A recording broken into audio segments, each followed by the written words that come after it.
Agradecer a los compañeros de Castilla y León que, como siempre, han estado a la vanguardia de las cuestiones que afectan a la clase trabajadora y a la población española en su conjunto y han decidido organizar este acto, que es el primero que se realiza en España, sobre analizar desde un punto de vista constructivo, pedagógico, pero también de debate y de dinamización, las relaciones entre los discursos de la extrema derecha y algunos temas de radical actualidad, como es la gestión de las migraciones. Lamentablemente, lo comentaba la compañera, hay un monstruo que recorre Europa, lo lleva recorriendo Europa de hace unos años, pero también recorre España y ya está recorriendo Castilla y León, que es el monstruo de la intolerancia. El monstruo de la intolerancia que cabalga a lomos de la extrema derecha. Y por lo tanto es importante recordar que el ser antifascista es un requisito sine qua non para ser demócrata. Todo demócrata que lo sea verdaderamente, todo demócrata que se precie de serlo, tiene que ser intrínsecamente antifascismo. Los postulados fascistas de odio, de intolerancia, son absolutamente incompatibles con cualquier principio de articulación democrática, con cualquier marco democrático de convivencia. Por lo tanto, el antifascismo, incluso lejos de una posición política, es una posición ética. Una posición ética que todos los ciudadanos y ciudadanas tenemos que compartir en un marco democrático mínimo. Dicho esto, es muy importante, como decía Bertolt Brecht, que cuando la verdad está siendo acorralada es el momento de pasar al ataque. Y es el momento de pasar al ataque desde el punto de vista de la pedagogía. Es el punto de pasar al ataque desde el punto de vista de construir un discurso que confronte directamente con las mentiras de la extrema derecha. Lamentablemente parece que nos hemos ido acostumbrando a que se articulen discursos políticos basados en mentiras, en falacias y que asumamos que esas falacias incluso puedan tener luego vida propia más allá de los responsables políticos emisores de esas mentiras. Eso tiene que acabar. Pero para acabar tiene que hacerse un esfuerzo ciudadano. Tiene que hacerse un esfuerzo ciudadano y desde luego Comisiones Obreras estamos en ese momento a la vanguardia de la construcción de ese discurso de contraposición. No hablo de un discurso alternativo porque a la mentira no se le puede plantear una cuestión alternativa porque la mentira es la contraposición de la verdad. Desde luego los demócratas estamos en la verdad democrática, de la verdad democrática en convivencia en sociedades multiculturales, en sociedades mixtas, en sociedades mestizas, en las cuales la convivencia se basa en el respeto a la diferencia, en el respeto a la pluralidad y en el respeto a los demás, cosa que desde luego la extrema derecha ni sabe ni conoce, puesto que solo quiere propagar el odio en base a las mentiras. Decía, el discurso de odio sobre mentiras y sobre falacias, lamentablemente, tiene una gran proyección mediática en esta sociedad turbocapitalista del principio del siglo XXI. La expansión de estos discursos de odio a través de redes sociales es prácticamente inmediata y goza de una ventaja comparativa, y es a cuestiones complejas, propias de sociedades complejas como las que vivimos. Nadie se engaña en que las sociedades turbocapitalistas actuales son sociedades muy complejas a nivel social, a nivel laboral, a nivel económico y a nivel político, y que plantean cuestiones complejas. Pues bien, a cuestiones complejas la extrema derecha proporciona soluciones falsas, pero que son radicalmente simples de emitir y radicalmente simples de entender. Hay determinados segmentos de población que buscan respuestas en momentos críticos, en momentos de confusión, y estas respuestas simplistas, sin mayor desarrollo intelectual o cultural, les generan satisfacciones a nivel inmediato. Por eso es importante una labor constructiva desde el punto de vista social, político y desde luego sindical, una labor de pedagogía social. Tenemos que, insisto, construir un discurso de confrontación. No podemos permitir, por la sanidad democrática de la convivencia en nuestras sociedades plurales, que los discursos del odio no sean confrontados. Tenemos que apelar a la conciencia ciudadana de la aplicación de un mínimo de raciocinio, de un mínimo de lógica, para desnudar estos discursos falsarios, mendaces y miserables que se aprovechan en muchos casos de la confusión reinante en muchas líneas. Quizá el caso paradigmático, como han detectado muy bien los compañeros de Castilla y León es el caso de la inmigración. Si ustedes hacen un recorrido histórico sobre la aparición de los grupos de extrema derecha en los países de nuestro entorno, en la Unión Europea, los grupos de extrema derecha o neofascistas cabalgan a lomos de la cuestión migratoria, con un discurso identitario, con un discurso negacionista, pero no pueden asumir públicamente, sobre todo después de la experiencia catastrófica de los fascismos en Italia, en Alemania, pero también en Portugal y en España, no pueden asumir públicamente una ideología fascista, pero sí van a asumir postulados de extrema derecha sobre un colectivo de población que es inerme políticamente. Como ustedes bien saben, los ciudadanos y ciudadanas extranjeras no pueden votar al no tener la ciudadanía española y, por lo tanto, los discursos políticos contra la inmigración son impunes a nivel electoral. Por lo tanto, se puede golpear muy duramente al colectivo migrante que no tiene consecuencias de carácter electoral ni de carácter político. Se nos insisten con las mentiras. Antes de venir aquí he ojeado las páginas del partido Vox en concreto sobre la cuestión migratoria y bueno, es de un simplismo realmente ofensivo, ¿no? El pretender expulsar a todos los inmigrantes en situación irregular, todas las fuerzas políticas sensatas y democráticas, todos los que llevamos trabajando en inmigración saben que esa medida no es posible porque eso depende de los países de origen de estas personas y va a depender también, sobre todo, del nivel de documentación que estas personas tengan. Es decir, si una persona no tiene pasaporte, no es que no sepamos legalmente a qué país expulsarle, sino es que no se puede directamente realizar esa expulsión porque no tiene personalidad jurídica. Pues bien, sobre esos pequeños detalles que constituyen la realidad es sobre los que se articula el discurso falaz, mentiroso de la extrema derecha. Es importante defender la convivencia, es importante defender el pluralismo, es importante defender la diversidad. Y no porque seamos bien pensantes o porque seamos muy majos o muy enrollados, sino porque esa es la esencia de la convivencia en sociedades democráticas. Y precisamente por ser esa la esencia de la convivencia en sociedades democráticas, la ultraderecha es la negación absoluta de la convivencia democrática. La ultraderecha basa su discurso en el negacionismo. El negacionismo lo hemos visto durante el proceso de pandemia y de confinamiento. Sectores de la extrema derecha, encabezados muy principalmente por el señor Steve Bannon en Estados Unidos, han tenido su proyección también en la Unión Europea, negando no solamente la pandemia, sino la gravedad del virus de la COVID-19. Hemos tenido negacionismo, tenemos lamentablemente negacionismo sobre la violencia machista. Tenemos negacionismo sobre los derechos de la comunidad LGTBQ. Tenemos también negacionismo sobre los derechos que deben disfrutar los seres humanos por el mero hecho de serlo. Es decir, el discurso de la extrema derecha se basa en la negación del otro, la negación del diferente y, sobre todo, la negación de la minoría. Por eso, en esta jornada que tendremos a continuación, vamos a tratar de abrir un debate muy horizontal, de trasladar reflexiones. No se trata de llegar a conclusiones complejas. Como decía nuestro añorado Eduardo Galeano, cuando teníamos las respuestas, nos cambiaron las preguntas. Pues de eso se trata, ¿no? De seguir planteándonos preguntas, seguir intentando articular un discurso sosegado, un discurso calmado, un discurso constructivo. Frente al ruido y la furia de la extrema derecha, los demócratas y las demócratas estamos obligados al sosiego, a la calma de la convivencia normalizada en un marco democrático de pluralismo y de diversidad. Frente al ruido, frente a la rabia, frente al odio, el sosiego de aquellos y de aquellas que sabemos que estamos en el lado bueno de la historia, porque es el lado de la democracia, de la convivencia y de los derechos humanos. Muchas gracias.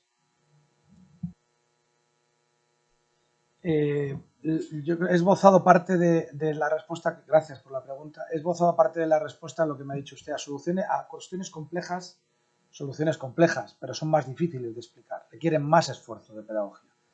Es decir, el hecho, primero, la inmigración no es un problema, pero la inmigración tampoco es una solución.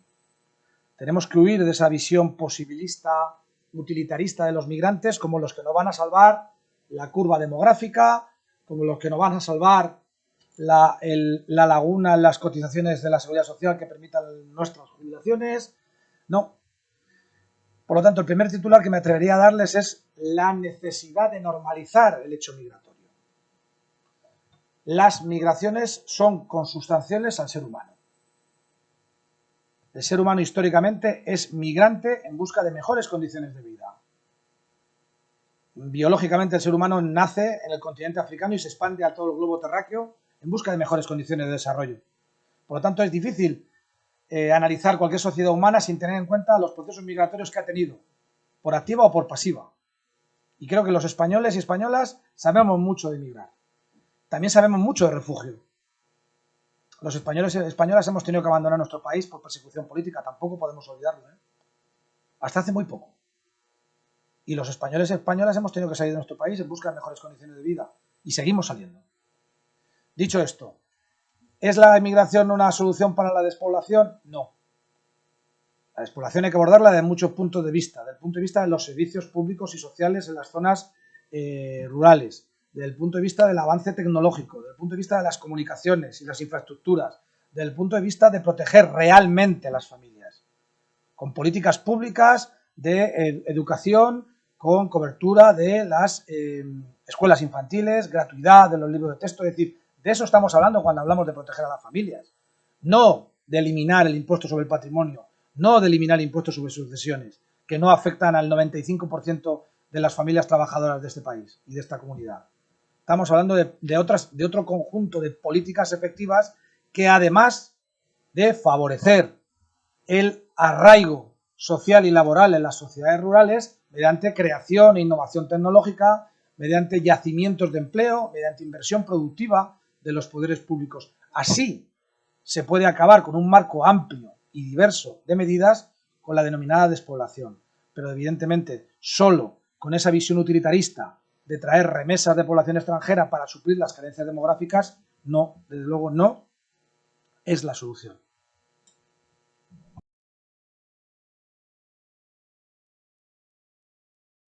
A desarrollar en este debate abierto.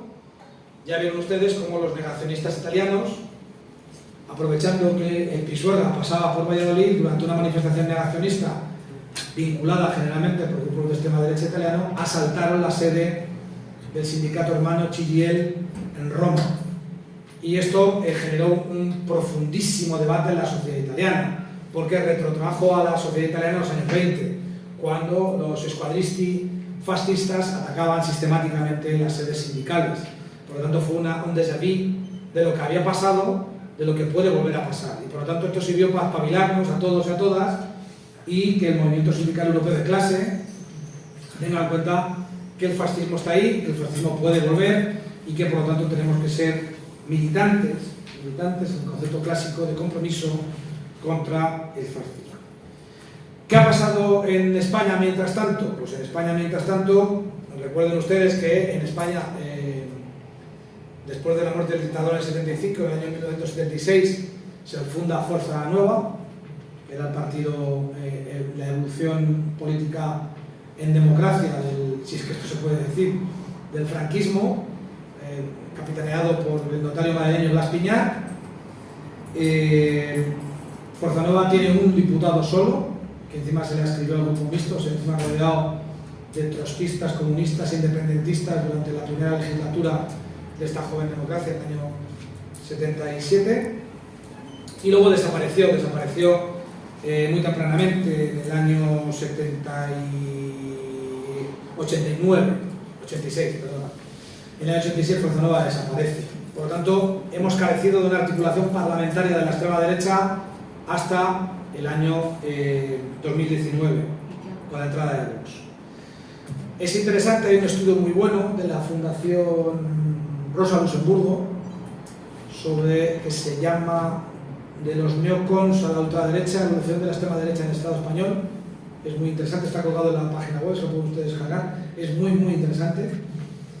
Y lo que se dice en este documento, y comparto, es, evidentemente, a partir de la disolución de Fuerza Nueva desaparece la extrema derecha y la articulación política de la extrema derecha es inexistente e insignificante, pero tiene una presencia ausente. Y es muy interesante este concepto que me he quedado con él, la presencia ausente. Todos los demócratas, sobre todo los que venimos de la cultura de la izquierda, sabemos que no estaban, pero como las meigas en Galicia. A verlas no hay, pero existir no existe, pero a verlas hay. No estaba la extrema derecha, pero sí que estaba. Y estaba dentro del Partido Popular. Recuerden ustedes la evolución reciente. ¿Por qué no estaba la extrema derecha? El análisis que se hace es, primero, porque la extrema derecha tenía unos postulados políticos muy arcaicos, muy viejunos, muy rancios. Vean ustedes la iconografía, incluso los programas electorales de Falange Española, de la Alianza para la Unidad Nacional, de Democracia Nacional, de España 2000, de estos países, estos partidos que han intentado articular la extrema derecha a la derecha del PP, con un discurso muy rancio. Por otro lado, han tenido una seria incapacidad orgánica de articularse entre ellos y configurar mínimas mayorías orgánicas. Siempre se han estado a la gresca, discutiendo, peleando entre todos los grupúsculos. Luego han tenido una competencia política severa con la extrema derecha del PP, que prácticamente no les ha dejado espacios de desarrollo político potencial. Y finalmente había un salto generacional.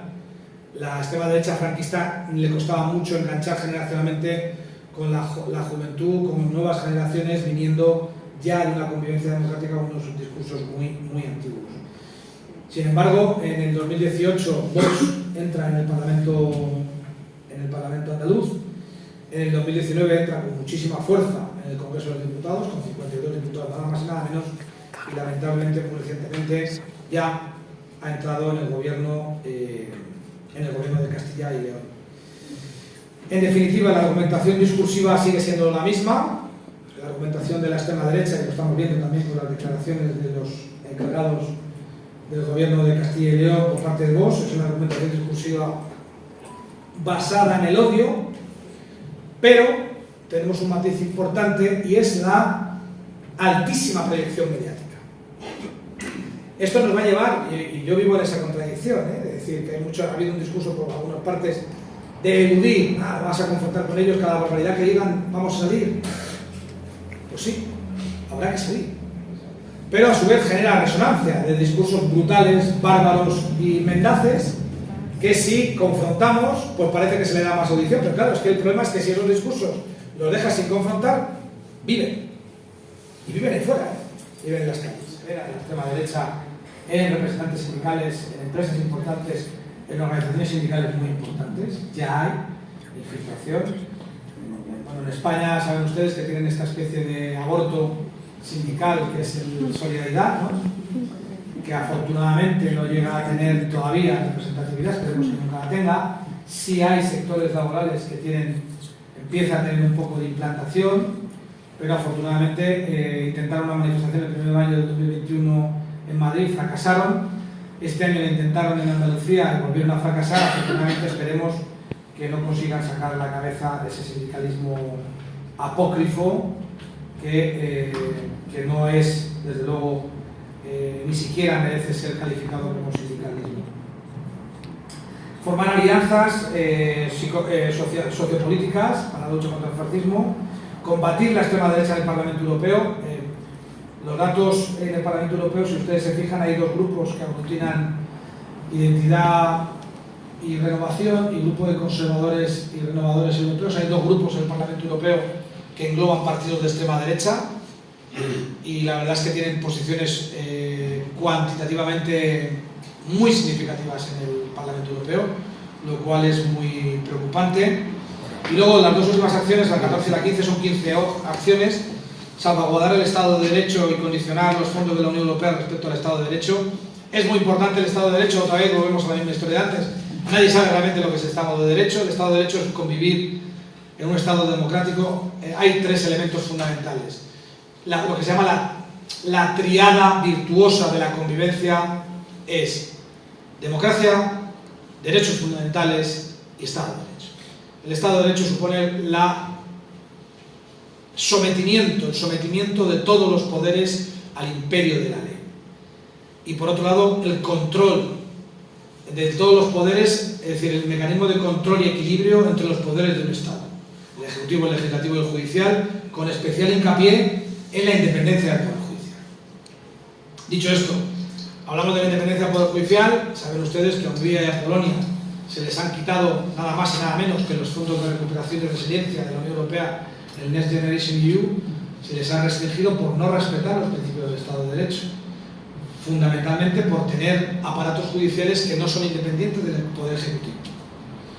Digo esto porque nuevamente me ha vuelto a sorprender el presidente del Tribunal Superior de Justicia de Castilla y León con las declaraciones sobre el Partido Comunista de España. A mí lo que me sale decirles es que se lave la boca antes de hablar del Partido Comunista de España. Porque si alguien ha puesto sangre, muertos, sufrimiento y esfuerzo en recuperar la democracia en España han sido los militantes del Partido Comunista de España desde la finalización de la Guerra Civil hasta la aprobación de la Constitución en diciembre del 78. Por lo tanto, lávese la boca antes de hablar de los militantes, de los hombres y mujeres del Partido Comunista de España en perspectiva histórica. Y en segundo lugar, me resulta vergonzoso, pero además vergonzante para la democracia española, especialmente para la democracia en Castilla y León, que el presidente de la más alta instancia a nivel autonómico judicial tenga una visión tan sectaria, tan partidista y tan falaz como para ofender a los hombres y mujeres del Partido Comunista de España, tanto en la perspectiva histórica como en la actual militancia que puedan tener los hombres y mujeres que se encuadran dentro del Partido Comunista de España. Me resulta vergonzoso y me resulta mucho más vergonzoso que el Consejo General del Poder Judicial, porque este señor reitera y reincide en afirmaciones que ya ha hecho en el pasado, dudando de la valía democrática y de la legitimidad democrática de los comunistas españoles en el ejercicio del poder. Creo que es una aberración y es una barbaridad que merece que sea comentada esta mañana aquí.